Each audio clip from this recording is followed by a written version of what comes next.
Hi friends, ഇന്നത്തെ video നമ്മുടെ Niagara ഫോൾസിൻ്റെ ഇപ്പോഴത്തെ അവസ്ഥയാണ് കേട്ടോ.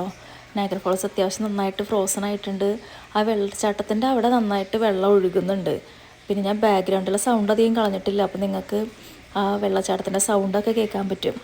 അപ്പോൾ ആ വെള്ളച്ചാട്ടത്തിൻ്റെ ആ അരികത്തുനിന്ന് കുറച്ചിങ്ങോട്ട് മാറി കഴിയുമ്പോഴേക്കും നമുക്ക് കാണാൻ പറ്റും അത്യാവശ്യം ഫ്രോസണാണ്. ഇവിടം വരെ വെള്ളം ഒഴുകുന്നുണ്ട്. അത് കഴിയുമ്പോൾ മുകളിലത്തെ ഭാഗം മൊത്തം ഫ്രോസൺ ആയേക്കാണ്. അതിൻ്റെ താഴത്തോട്ടുള്ള ഭാഗങ്ങളിലെല്ലാം വെള്ളം മൂവ് ചെയ്യുന്നുണ്ടാവും, പക്ഷേ മുകളിലത്തെ ഭാഗം അത്യാവശ്യം നന്നായിട്ട് ഫ്രോസൺ ആയിട്ടുണ്ട്. അപ്പോൾ ഇതിനകത്ത് നിങ്ങൾക്ക് നയാഗ്ര ഫോൾസും കാണാൻ പറ്റും, പിന്നെ നമ്മുടെ അമേരിക്കൻ ഫോൾസും കാണാൻ പറ്റും. അപ്പോൾ നയാഗ്ര ഫോൾസിനെ കമ്പയർ ചെയ്യുമ്പോൾ അമേരിക്കൻ ഫോൾസ് അത്യാവശ്യം നല്ല ചെറുതാണ് കേട്ടോ. പിന്നെ നിങ്ങൾക്ക് അവിടെ ബാക്ക്ഗ്രൗണ്ടിലും കാണാൻ പറ്റും, ഇതാണ് റെയിൻബോ ബ്രിഡ്ജ്. അപ്പോൾ നമുക്ക് കാനഡയിൽ നിന്ന് US പോകണമെങ്കിലാണെങ്കിലും തിരിച്ചാണെങ്കിലും നമ്മൾ ഇതുവഴിയാണ് ഇമിഗ്രേഷൻ കഴിഞ്ഞിട്ട് പോകുന്നത്. അപ്പോൾ ഈ കാണുന്നത് നമ്മുടെ അമേരിക്കൻ ഫോൾസാണ്.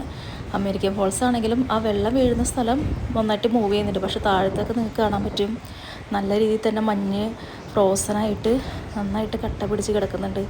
അതിൻ്റെ കൂടെ തന്നെ ഞാൻ അവിടെ വീഡിയോ എടുക്കുമ്പോഴും മഞ്ഞ് പെയ്തുകൊണ്ടിരിക്കുന്നുണ്ട്. പിന്നെ ഇത് എല്ലാ വിൻ്ററിലും ഇങ്ങനെ നടക്കില്ല കേട്ടോ. ഈ വിൻ്ററിലാണെങ്കിൽ അത്യാവശ്യം നന്നായിട്ട് ഫ്രീസിങ് ആവുന്നുണ്ട്. കാരണം മഞ്ഞ് ഹെവിയിൽ 2-3 പ്രാവശ്യം പെയ്തിട്ട് പിന്നെ നമ്മുടെ ടെമ്പറേച്ചർ അത്യാവശ്യം നന്നായിട്ട് താന്നാണ് ഇപ്പോൾ ഇരിക്കുന്നത്. ടെമ്പറേച്ചർ കൂടിയിട്ടില്ല അത് ഉരുക്കി പോകാനായിട്ട്. അപ്പോൾ ഫോൾസിൻ്റെ അവിടെയുള്ള മതിലാണ് ഈ കാണുന്നത്. അവിടെ ശരിക്കും ഇത്രയും കട്ടിയിലാണ് ഐസ് പിടിച്ച് കിടക്കുന്നത്. അപ്പോൾ പോളാർ വെർട്ടെക്സ് എന്ന് പറഞ്ഞാൽ എന്തോ സംഭവമാണിത് എന്നാണ് അവർ പറയുന്നത്. നമ്മുടെ ടെമ്പറേച്ചർ -23-24 വരെയൊക്കെയാണ് പോയിക്കൊണ്ടിരിക്കുന്നത്. ഇത് ഞങ്ങൾ തിരിച്ച് വന്നപ്പോൾ ഡഫ്രിൻ ഐലൻഡ് വഴി വന്നിരുന്നത്. അപ്പോൾ അവിടുത്തെ ഈ കിളികളൊക്കെ ഇപ്പോഴും ആ മഞ്ഞിൽ തന്നെയാണ് കിടക്കുന്നത്.